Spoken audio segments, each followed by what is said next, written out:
Good afternoon, everyone. I am Chief Joseph DeLeo, and I wanted to thank you all for joining us today on what is both a solemn and proud day for our community.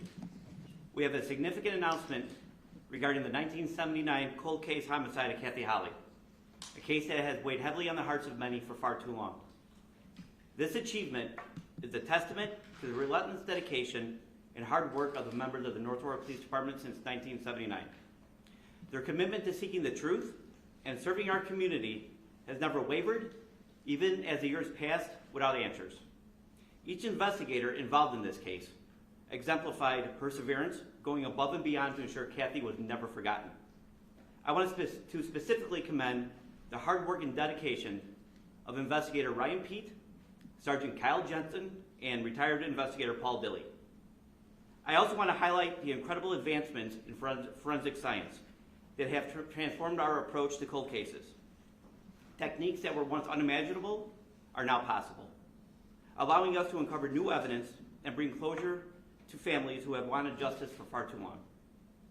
I must extend our deepest gratitude to our partners in law enforcement that have collaborated with us on this case over the years. The support from King County State's Attorney Jamie Mosser and her office were invaluable. Their expertise and commitment to justice helped guide our efforts every step of the way. We are also grateful to the Illinois State Police Crime Lab and the DuPage County Crime Lab, their guidance and support as the investigation progressed. A special thank you goes out to the Seasons of Justice for their financial assistance, which has made a significant impact on our investigative efforts. Their commitment to supporting law enforcement in solving cold cases has been vital to our success. Finally, I want to acknowledge the exceptional work of DNA Labs International, located in Deerfield Beach, Florida. Their innovation and dedication to forensic science played a pivotal role in our breakthroughs, and we are grateful for their partnership. Today, we honor Kathy Halle and her memory, and we pledge to continue our efforts to ensure that every victim receives the justice they deserve. I'd like to now hand over the briefing to Detective Ryan Pete, who will provide an overview of the case and update you on our current progress. Thank you. Good afternoon, thank you for being here. Start this out, so Kathy on March 29th, 1979, Kathy Halle left her home on Volks Court here in North Aurora. She left to pick up her sister at the Northgate Shopping Center and never arrived. For the next 3 weeks, the case was investigated as a missing person. On April 24th, 1979, Kathy's body was discovered in the Fox River. At that time, the Illinois State Police was assisting in a homicide investigation. As the case was worked over the next several decades, it was deemed a cold case and no new evidence was available for several years. In the early 2000s, as new DNA technology was emerging, North Aurora detectives began to collect DNA from people connected to Kathy. All of those tests produced negative results. In September of 2019, Lisle Police Department reopened the Pam Maurer case and found familiar DNA that linked Bruce Lindahl to their homicide. As the investigation progressed, Lindahl's remains were exhumed and DNA comparisons were shown to have a positive match, indicating Lindahl was the killer in the Pam Maurer case. In 2020, North Aurora detectives began to look back into the Kathy Halle case, and they were able to meet with the investigators from Lisle PD. As part of that investigation, evidence in this case was inventoried, inspected, repackaged here at the North Aurora Police Department. Some of that evidence was sent to the DuPage Crime Lab for additional testing. The evidence from the DuPage showed that there was a mixture of two individuals. However, any DNA that was located was too degraded to create a working profile. In December of 2022, North Aurora learned that there was a box of evidence at the Naperville Police Department that included belongings of Bruce Lindahl. Some of that evidence showed Lindahl would have frequented the Northgate Shopping Center, which is where Kathy was employed at the time of her death. Around that time, I attended the Niemer Lead Homicide course, and one of the instructors there was Orland Park Deputy Chief Larry Rafferty. Larry presented a block of instruction on DNA technology, most notably the MVAC DNA vacuum and its ability to collect DNA from older cases. And we were able to see that that technology can generate profiles from where other testing cannot. In January of 23, I reached back out to Larry Rafferty and we discussed DNA technology, and some of the labs that offer the MVAC technology. He recommended DNA Labs International out of Deerfield Beach, Florida. Through this discussion, Deputy Chief Rafferty recommended reaching out to Kara Stephenson, a forensic science specialist with the Cook County State's Attorney's Office.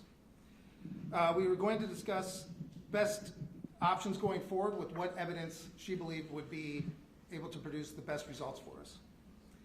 In February, the North Aurora Police Department and our administrative staff met with Cassandra Pressler from DNA Labs International to discuss testing plans and the cost of advanced testing. During this conversation, Ms. Pressler suggested we reach out to Season of Justice. She explained Season of Justice is a nonprofit organization that provides grants to laboratories for DNA testing to assist solving cold cases. At that point, Sergeant Jensen reached out to Seasons of Justice and applied for a cold case grant. We later found out that we were awarded a grant to cover the cost for this testing at these advanced labs. In June of 2023, detectives from North Aurora Police Department drove the evidence from this case to Deerfield Beach, Florida, and dropped it off with DNA Labs International. In August of 24, North Aurora Police Department received a report from DNA Labs International that showed that DNA, approximately 9.4 trillion times more probable to have originated from Bruce Lindahl, was present on Kathy's clothing. So it is our belief that on the night of Kathy's disappearance, Lindahl was able to abduct Kathy in the parking lot of her apartment complex. He then drove her to the area of the Fox River where her body was later discovered. Besides this case, Lindahl has been connected to several other cases in this area from that time frame. With this new evidence, along with the evidence from similar cases involving Lindahl, we are able to conclude Lindahl was responsible for the death of Kathy Halle. Bruce Lindahl killed himself while committing another murder in Naperville in 1981.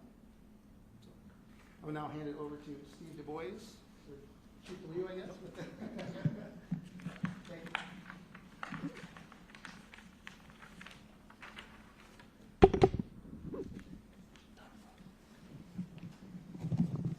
Hello, I'm Steve Du Bois from DNA Labs International, the lab that was used at the very end of this investigation.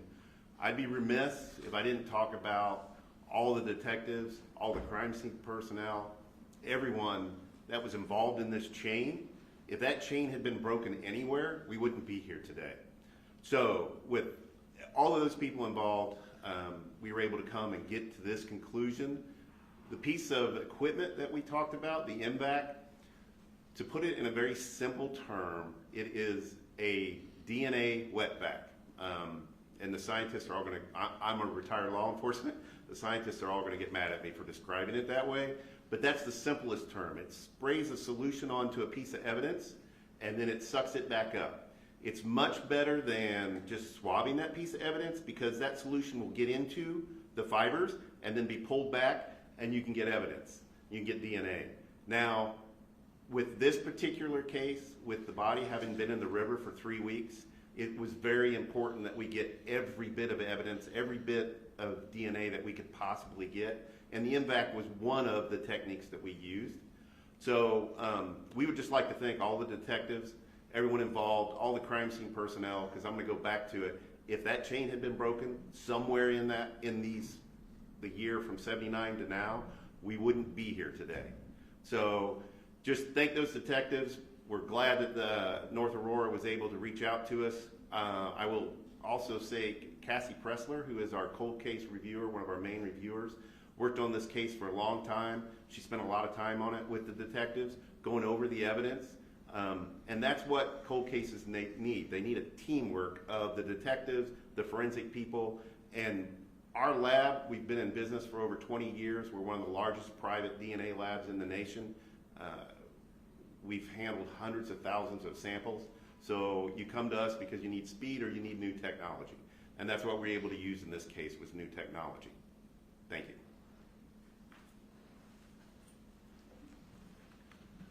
Up next, I'd like to call our King County State Attorney, Jamie Mosser.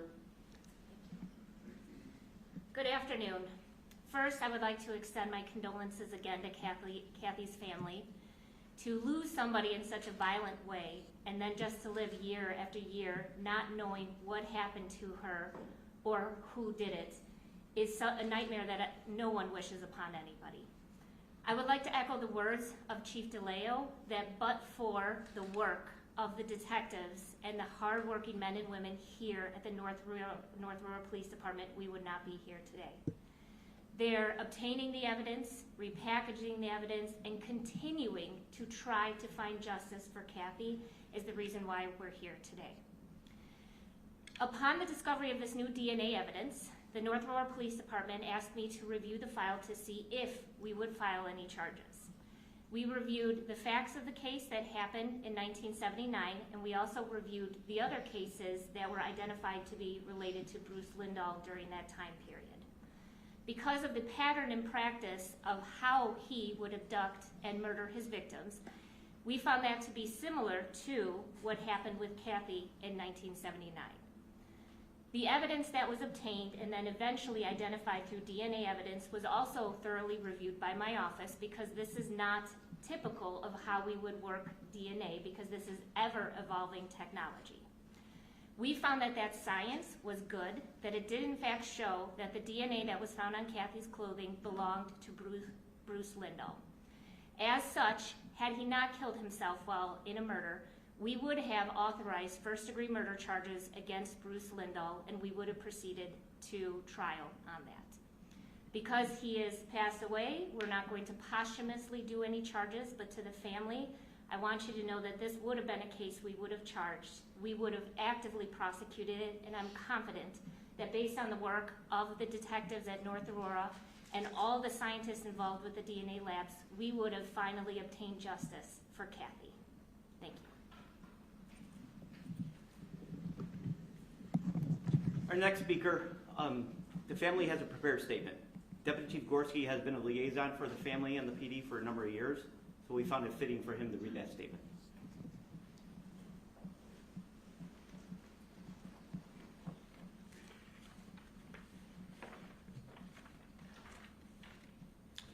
Good afternoon. Before I read the prepared statement from the Halle family, I would like to request that members of the media respect the family's wish to privacy. This will be the only statement made to the media on behalf of the family. We ask that any further questions be directed to the North Aurora Police Department or the King County State's Attorney's Office. The statement from the Halle family, October 2024. While revisiting this case has been incredibly difficult for our family, we are deeply grateful to finally have closure after 45 long years. Thanks to advancements in DNA technology and groundbreaking investigative tools, we are hopeful that other families won't have to endure the same pain and uncertainty that we faced for so many years. We extend our heartfelt thanks to the North Aurora Police Department and all the agencies and organizations involved for their dedication, persistence, and for never giving up, even when the odds seemed impossible. The kindness and respect shown to our family during this journey will never be forgotten. Thank you.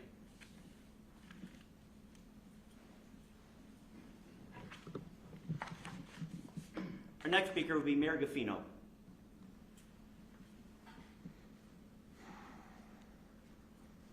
Good afternoon. I'm going to go off script here a little bit, I'm sure, just to kind of bring some context into this event here. Kathy and I were the same age, lived in North Aurora the whole time. I remember as a 19-year-old, it was pretty scary, this whole event that went on here, you know. So North Aurora never had issues like this. So here I am today speaking to you all. So I'm going to echo Chief DeLeo today. It's a solemn occasion for many reasons. It's also an occasion that reflects the strength of our community and immense pride I feel in our North Aurora Police Department. I've always had that pride for decades of work and commitment to find answers. North Aurora has always had a police department that strives to put our community first and support its members from the smallest of incidents to horrific tragedies such as this. To see the department continue to work this case year after year, even when the technology did not exist to pursue such leads, never give up, achieving justice for Kathy Halle and her family. It makes me so proud to be a resident of North Aurora and the mayor as well, and so grateful for the hard work, dedication of our officers.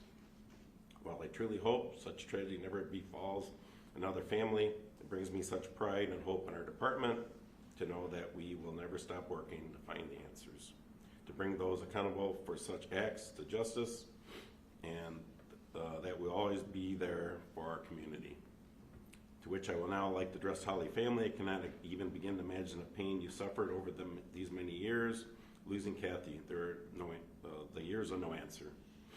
The years of grieving have to continue on without her. And then this past year, we answered her at hand, but those painful memories and feeling of loss were revisited. And while I know there is no clear timelines to such grief might fade, might become a little less painful, I do pray that you can find a measure of peace with the answers uncovered. Please know that our Northwood community is always here for you in whatever way possible. Thank you. And I just have to convey my appreciation to Mayor Gaffino, the village board, Administrator Bosco. Never really know what cases like this entail, finding finances that weren't in the budget, getting permission to travel out of state. There's a lot of things in play that you just think it's simple, just go solve the case. So in closing, I would like to thank you all for coming today. You heard the comments from Investigator Ryan Pete, the statement from State's Attorney Jamie Mosser regarding the offender in this case, Bruce Lindahl. The North Aurora Police Department will now finally consider this case closed. After meeting with the Halle family, I saw their continued grief firsthand. As we discussed the new developments in the case, I know this was not easy for the Halle family, and I sincerely hope that the news of the closure of the case can bring them a sense of peace.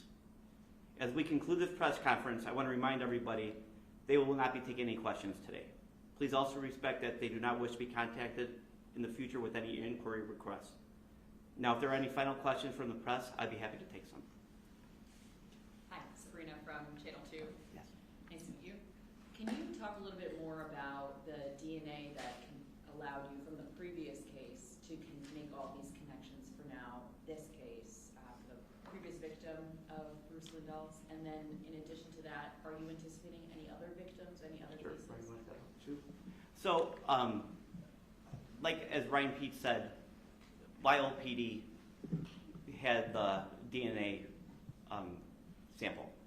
This then allowed us to send this to a lab to match. We're hoping that this leads to future cases. Investigator Pete reached out to local communities saying, hey, we solved this. Here's how. If you have any questions, you can contact Lyle PD, North Aurora PD, or anybody else in the area. Ryan, you want to follow up with that? Yeah, so again, Lyle's case on this was the linchpin that kind of like set the dominoes falling on this. So thank you guys for that.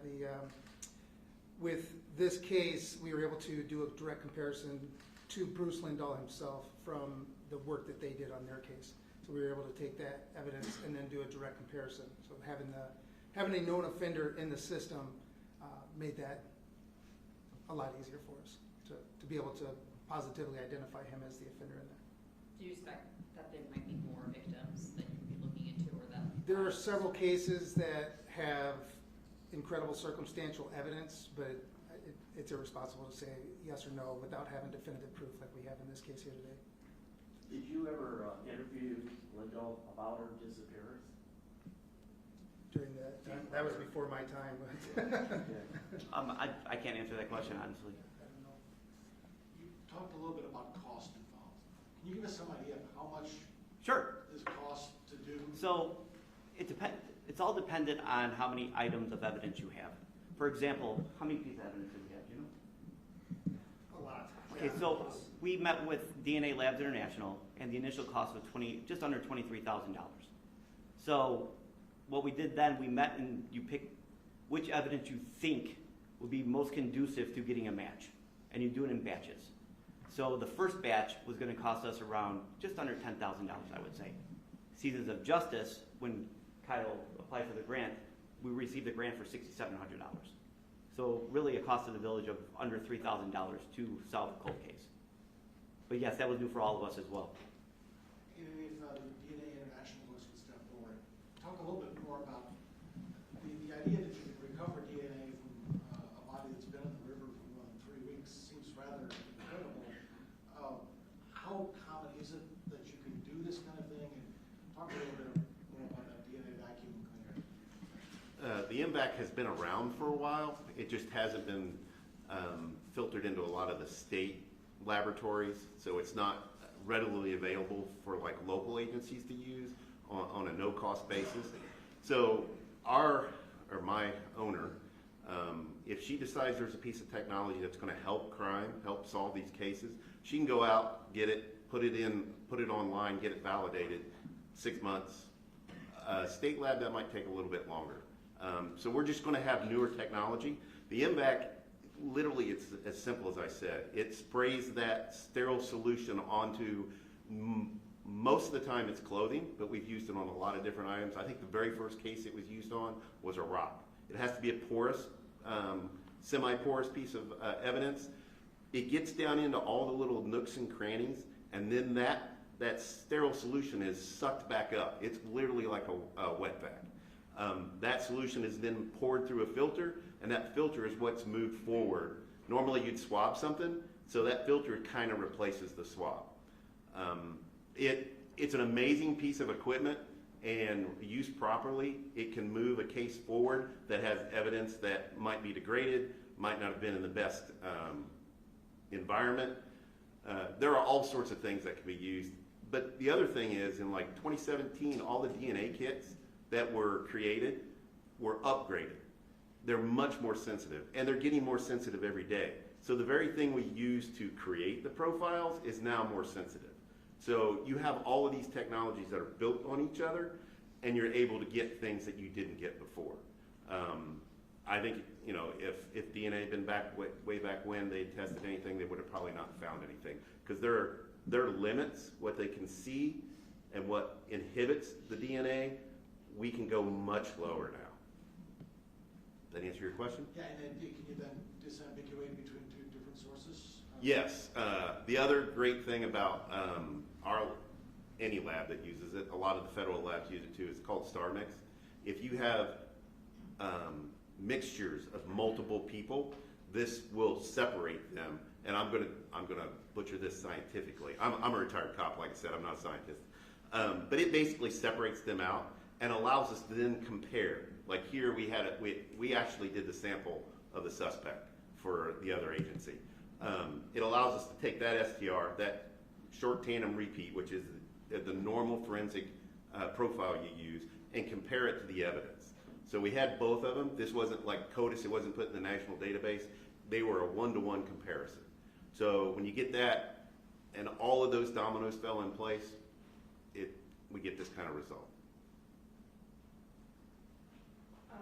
Did you say that the DNA was found on her clothing, inside her clothing, or on her body, skin, whatever? So all the articles that we tested were clothing. So when I originally met with Ms. Stephenson from the Cook County's office, we kind of devised a plan as to where we thought the strongest evidence would be, and we started with that, and we just happened to hit a home run on our first try. So we started with their clothing. What type of DNA was it? Or was it? It was just skin, hair? I don't know that for sure. Yeah, it was a. Detective, can you speak just kind of more broadly about the importance of solving a case like this and being able to bring this home after so many years? Yeah, this is a tough one for us. I guess that the solemn pride in it is that, you know, it doesn't save Kathy, it doesn't hold any justice for Bruce, but it's, you know, the pride that we were able to give closure to the family on this.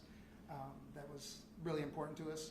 And like for me personally, like all my mentors coming up the ranks worked on this case, and then I got to be the one that typed case closed, which is a really neat, like, little feather in my hat for that. So it was, that was just that part. Yeah, it's just kind of a humbling pride.